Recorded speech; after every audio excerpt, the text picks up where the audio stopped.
बिस्मिल्लाहिर्रहमानिर्रहीम। अस्सलाम वालेकुम। उम्मीद करता हूँ आप सभी खैर वाफ़ियत से होंगे। स्टूडेंट्स, आज का हमारा जो टॉपिक है वो अमेज़ॉन के ऊपर प्रोडक्ट लिस्टिंग के हवाले से है। अमेज़ॉन के ऊपर जो प्रोडक्ट लिस्ट करते हैं वो मैंने आपको लास्ट लेक्चर में बताया था कि दराज के ऊपर जो लिस्टिंग की है उसी से मिलता जुलता है, कुछ चीज़ें चेंज होंगी। हर स्टेप के ऊपर आपको ये समझ आएगा कि मैक्सिमम चेंज कितना सा आ रहा है। तो दराज के ऊपर लिस्टिंग आपने डिटेल से देख ली, उसमें आपने सिंगल लिस्टिंग को देखा, मल्टीपल वेरिएशन को देखा, बल्क में ऐड प्रोडक्ट को देखा। तो यहाँ पे भी कुछ इसी तरह की चीज़ें होंगी। तो अमेज़ॉन सेलर सेंट्रल अब नए सिरे से मैंने उसको ओपन नहीं किया, लास्ट लेक्चर में दिखा चुका हूँ, इंट्रोडक्शन दे चुका हूँ। तो यहाँ पे सेलर सेंटर हमारे पास ओपन है।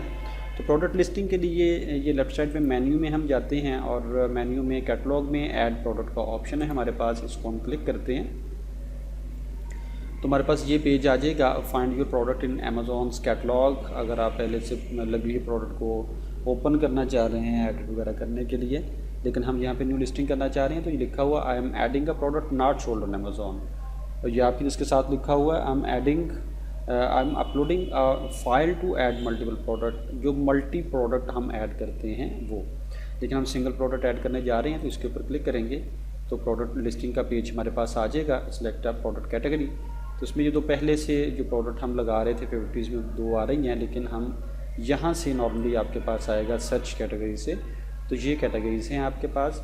अब जब हम प्रोडक्ट लिस्ट करते हैं तो वो बेसिक चीज़ें मैं यहाँ पे डिस्कस नहीं कर रहा कि हमें क्या क्या चाहिए, जैसे कि ये मैं आपके सामने ये लेके आता हूँ, title, description, weight, dimension, colour, price, picture, ये हमें चाहिए होंगी चीज़ें, बेसिक रिक्वायरमेंट्स हैं।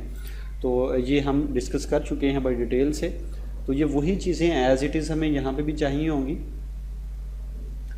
तो यहाँ पे सबसे पहले कैटेगरी सेलेक्ट होती है, वहाँ पे सबसे पहले हम पिक्चर लगा के फिर टाइटल लिखते हैं, फिर कैटेगरी सेलेक्ट करते हैं। लेकिन कॉन्सेप्ट ये है, कैटेगरी वहाँ पे भी सिलेक्ट होती है, यहाँ पे भी होती है।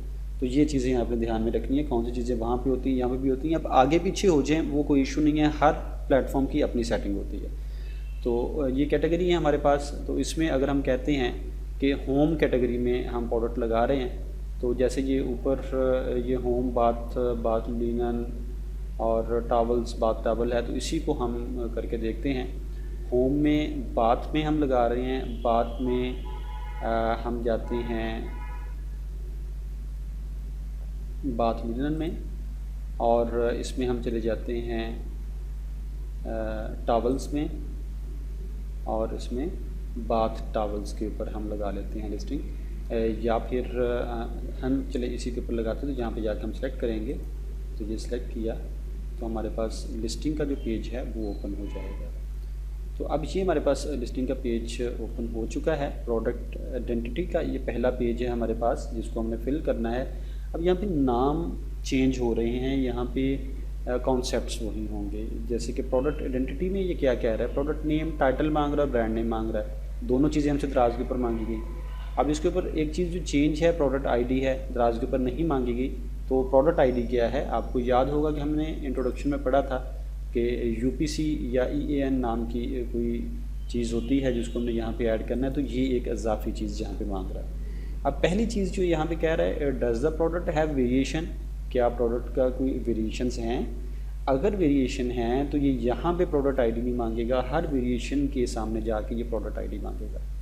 अगर वेरिएशन नहीं है तो यहीं पे प्रोडक्ट आईडी मांग लेगा, फिर तो एक ही प्रोडक्ट है, वेरिएशन यहीं पे यूपीसी लग जाएगा। लेकिन अगर वेरिएशन है तो हम येस के ऊपर क्लिक करते हैं और बताते हैं लेट्स सपोज वेरिएशन साइज़ की है, तो साथ ही वो आईडी वगैरह ख़त्म हो चुका है। तो अगर वेरिएशन नहीं है तो यहीं पे वो प्रोडक्ट आईडी मांगेगा। तो प्रोडक्ट आईडी क्या है, ये हमारे पास 13 डिजिट का एक कोड है। अब इसको हम यहाँ पे जस्ट देख लेते हैं, ये आपको आपका क्लाइंट देगा यूपीसी कोड फॉर अमेज़ॉन, ये यहाँ पे आगे लिखा हुआ।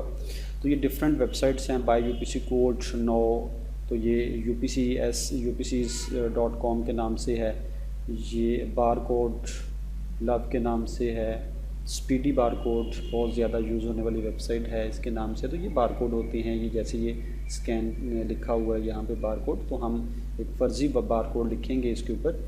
तो ये हमारे पास डिफरेंट वेबसाइट्स होती हैं जहाँ से हम बारकोड बाय कर सकते हो। ये आपका सेलर आपको बाय करके देता है, जितनी उसे प्रोडक्ट लिस्ट करवानी है उसे कुछ ज़्यादा कोड देगा। बाद का तो कुछ कोड ब्रोक हो चुके होते हैं तो वो नहीं लगते, ब्रोकन होते हैं, तो हमें चेंज करना पड़ता है। तो हर प्रोडक्ट हर वेरिएशन के सामने एक एक कोड आएगा। तो ये हमारे पास यूपीसी है। तो इधर अगर फ़र्ज़ करें कोई भी हमारे पास यूपीसी है, तो ये हमने 13 डिजिट का आई थिंक लिख दिया कोड, और इधर से हमने सेलेक्ट कर लिया कि ये यूपीसी है, तो वो हमने लिख दिया। अब प्रोडक्ट नेम, यहाँ पे प्रोडक्ट नेम हम लिखते हैं, तो हमारे पास ये प्रोडक्ट नेम मैंने एक रखा है यहाँ पे टावल के हवाले से ही। तो towel set of 4 bath towels हैं हमारे पास, 70 × 130 और 550 GSM प्रीमियम टेरी कॉटन का है ये। तो ये इसकी क्वालिटी है। तो इसमें हम यहाँ पे जाके ये टाइटल दे देते हैं। अब ब्रांड नेम, अगर आप ब्रांड हैं तो ब्रांड लिखें, अगर आपने फर्जी नेम रखा है जो भी है, अगर आप ब्रांड नहीं है तो दराज की तरह हम इसको ख़त्म कर सकते हैं। तो हमारी प्रोडक्ट आइडेंटिटी जो है वो कंप्लीट हो गई यहाँ पे। अब अगर तो हमारी वेरिएशन नहीं है तो हमने ये चीज़ कर दी, अगर वेरिएशन होंगी तो हम वेरिएशन यस कर देंगे, तो ये प्रोडक्ट आईडी यहाँ से ख़त्म हो जाएगा, आगे अगले पेज पे आएगा।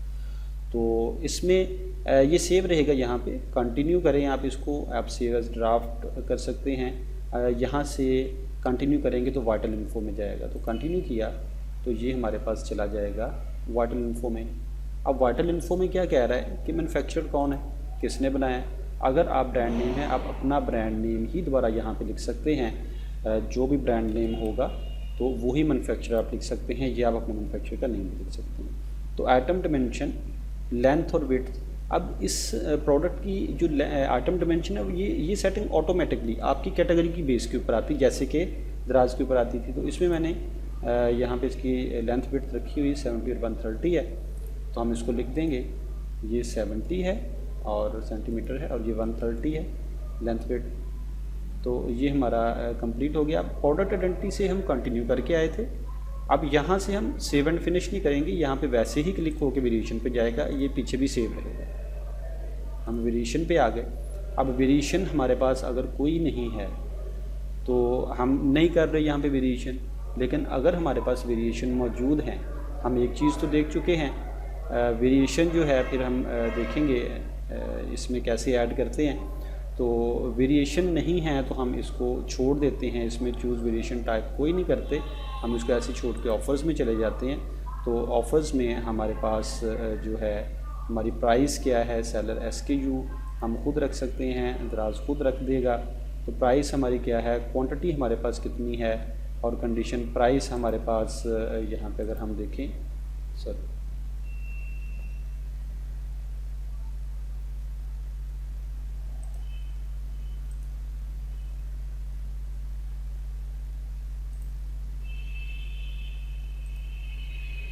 तो यहाँ पर नीचे क्लिक हो गया था, ऑफ़र्स में जाके प्राइस हमारी क्या है, तो ये हम देखते हैं प्राइस है 89.50 AED। तो यहाँ पे हम प्राइस लिख देते हैं, AED पहले लिखा हुआ है, 89.50 हमारी प्राइस है। क्वांटिटी हमारे पास इसकी कितनी है, वो लेट्स सपोज 1000 पीस है हमारे पास। कंडीशन कौन सी है, न्यू है, तो न्यू कंडीशन की प्रोडक्ट ही बेची जाती है, न्यू ही होता है यहाँ पे। अब इसमें चेंज जो आ रहा है ना, जो दराज की लिस्टिंग की निस्बत चेंज आ रहा है, तो आपने प्रोडक्ट आइडेंटिटी में देखा हमने यूपीसी दिया, वाटर इन्फो में वही चीज़ें थी, वेरिएशन में हम वेरिएशन ऐड करके देखेंगे, और उसके बाद नेक्स्ट टॉपिक में हम वेरिएशन की कोई लिस्टिंग करेंगे। तो उसके बाद ऑफ़र है, ऑफ़र में एक चेंज आ रहा है, बाकी सारी चीज़ें सेम वैसे ही हैं। SKU वो खुद भी दे देगा, दराज की तरह हम भी दे सकते हैं। इसमें चेंज आ रहा है, फुलफिलमेंट चैनल यहीं पे पूछ रहा है, I will ship this item my self ship on, I will pack, ये सब कुछ जो है FBM है, मर्चेंट फुलफिल्ड, और दूसरा अमेज़न फुलफिल्ड। अब यहाँ पे दो चीज़ें क्लियर होती हैं। अगर तो आप FBM फुलफ़िल कर रहे हैं, आपने स्टॉक अपने घर में रखा हुआ है, आपके क्लाइंट ने अपने घर में रखा हुआ है, ख़ुद वो पिक पैक शिप करेगा, तो हम इसको सेलेक्ट करते हैं और आपकी लिस्टिंग जो एक रिक्वायर्ड टाइम है 24 से 48 घंटे में आपकी लिस्टिंग जो है वो लाइव हो जाएगी। अगर हम इसको अमेज़ोन फुलफ़िल करते हैं तो ये हमारी लिस्टिंग तब तक लाइव नहीं होगी जब तक हमारा स्टॉक वेयर हाउस में नहीं पहुंच जाएगा। तो अगर हम ऐसी सूरत में जब मैन्युफैक्चरर के पास हमारी प्रोडक्ट अभी तैयार हो रही है चाइना में और हम इधर लिस्टिंग कर देते हैं तो ये लिस्टिंग डमी लिस्टिंग कहलाएगी। अगर हमने FBA सेलेक्ट किया हुआ है तब तक डमी रहेगी जब तक वेयर हाउस में सामान नहीं पहुँच जाएगा। तो ये चीज़ याद रखें। तो डमी लिस्टिंग क्या होती है हमने कॉन्सेप्ट पढ़ा था। अब इसके बाद इमेजेस में आ जाए तो इमेजेस में यहाँ पे मेन इमेज आएगी, अपलोड करते हैं तो मेन इमेज यहाँ पे मैंने एक टावल की रखी है, ये हम लगा देते हैं। तो आप यहाँ पे 9 इमेज लगा सकते हैं, 6 से 8 इमेजेस बेहतरीन रिजल्ट देती हैं वो हमें लगानी चाहिए। तो हमने ये इमेजेस लगा दी और उसके बाद लास्ट में डिस्क्रिप्शन है तो यहाँ पे हम डिस्क्रिप्शन ऐड करते हैं। तो डिस्क्रिप्शन हमारे पास मौजूद है। तो लिस्टिंग बड़ी सिंपल है, इसकी कोई इसमें टेक्निकल चीज़ें नहीं हैं, जस्ट हमने चंद एक चीज़ें ऐड की तो लिस्टिंग आपके सामने है, कोई मुश्किल चीज़ नहीं है इसमें। तो वैलिडेटिंग कर रहा है उसको। तो ये हमारी सारी चीज़ें कंप्लीट हो चुकी हैं। तो यहाँ पे एक एरर दिया उसने प्रोडक्ट आइडेंटिटी में, ये एरर देगा क्योंकि सारी चीज़ उसने कर दी है, ये तो हमने फ़र्ज़ी लिखा था ना, ये एरर देगा। अगर ये एरर नहीं आता, ये इनवैलिड नहीं होता तो हम इसको सेव एंड फिनिश करते तो हमारी लिस्टिंग कंप्लीट हो चुकी थी। तो अभी हमने ये लिस्टिंग जो की है ये रेलेवेंट में की है। अगर हम इसको करें रिक्वायर्ड में तो मैं यहाँ पे ऑफ़र्स में आता हूँ, यहाँ पे आकर मैं रिक्वायर्ड के ऊपर क्लिक करता हूँ। रिक्वायर्ड में करें तो इसमें जस्ट उसने वो FBM और FBA को ख़त्म कर दिया है कि लिस्टिंग करने के बाद हम FBM और FBA सेलेक्ट कर सकते हैं, बाकी चीज़ें सेम वैसे ही रहेंगी। और अगर हम आल एट्रीब्यूट्स में करते हैं तो आल एट्रीब्यूट्स में इसने कंप्लायंस, कीवर्ड और मोड डिटेल 3 चीज़ें इजाफी कर दी हैं। कंप्लायंस में अगर वो बैटरी टाइप चीज़ है तो उसकी इंफॉर्मेशन अगर है तो देना चाहें आप दे सकते हैं। कीवर्ड के लिए हम इसको ऐड करते हैं तो सर्च टर्म यहाँ पे कीवर्ड हम ऐड कर सकते हैं, जैसे कि ये टावल है, वैलिडेशन पे चला गया फ़ौरन। तो इस तरह हम कीवर्ड जो हैं वो हम ऐड कर सकते हैं और जितने भी हम कीवर्ड यहाँ पे ऐड करना चाहें। और इसमें इसके बाद मोर डिटेल है तो मोर डिटेल में जाके यहाँ पे अगर आप इसकी डायमेंशन वगैरह, वेट और ये इसके ऊपर कोई ऑफ़र लगाना चाह रहे हैं, पैकेजिंग, ये सारा कुछ बता सकते हैं अगर आप बताना चाहें तो। मोस्टली जो है वो रेलेवेंट के ऊपर रह के लिस्टिंग की जाती हैं। तो रेलेवेंट में ऑफ़र में ये चीज़ भी आ रही होती है तो रेलेवेंट में लिस्टिंग की जाती है। जस्ट अब ये लिस्टिंग सबमिट नहीं होगी कि हमने ये सही नहीं लिखा इसका UPC। तो अगर EN होगा EN सेलेक्ट करेंगे, UPC होगा UPC सेलेक्ट करेंगे और इसको हम सेव एंड फिनिश करेंगे तो हमारी लिस्टिंग जो है ऑटोमेटिकली वैलिडेशन बता देगा, कोई भी एरर नहीं आएगा और हमारी लिस्टिंग कंप्लीट हो जाएगी। तो ये प्रोडक्ट लिस्टिंग है, बिल्कुल सिंपल सी, कोई इसमें चेंज नहीं। सिर्फ 2 चीज़ें दराज की लिस्टिंग से इजाफी आई हैं, एक हमने UPC दिया और एक हमने लिस्टिंग के दौरान ही बता दिया है कि ये लिस्टिंग FBM के ऊपर है या FBA के ऊपर है। बाकी सारी चीज़ें वो हैं जो हमने दराज की लिस्टिंग में की थी। तो ये इन दोनों को कंपेयर नहीं सिर्फ करें, आप सिर्फ ये चीज़ देखें कि आप कोई भी प्लेटफॉर्म आपके सामने हो, अगर एक नेशनल लेवल का प्लेटफॉर्म है दराज, उसके ऊपर लिस्टिंग करो, एक इंटरनेशनल लेवल का नंबर 1 प्लेटफॉर्म है अमेज़ॉन, उसके ऊपर लिस्टिंग करें तो इतना माइनर सा डिफरेंस आ रहा है। तो दुनिया का कोई भी प्लेटफॉर्म होगा तो लिस्टिंग में इसी तरह माइनर सा डिफरेंस आएगा। कुछ चीज़ें चेंज होंगी 1-2 जो कि उस मार्केट प्लेस के हवाले से होंगी, बाकी इसी तरह की लिस्टिंग होंगी। तो उम्मीद करता हूँ आपको ये टॉपिक समझ आया होगा। नेक्स्ट में हम इंशाल्लाह देखते हैं कि वेरिएशन को कैसे ऐड करते हैं, बहुत ही सिंपल है वो भी। तो वेरिएशन में हम देखेंगे और इसमें आपको अगर कोई भी क्वेश्चन हो तो आप मुझसे पूछ सकते हैं। नेक्स्ट टॉपिक में इंशाल्लाह हाज़िर होते हैं, तब तक के लिए अपना ख्याल रखिएगा, दुआ में याद रखिएगा। अल्लाह हाफ़िज़।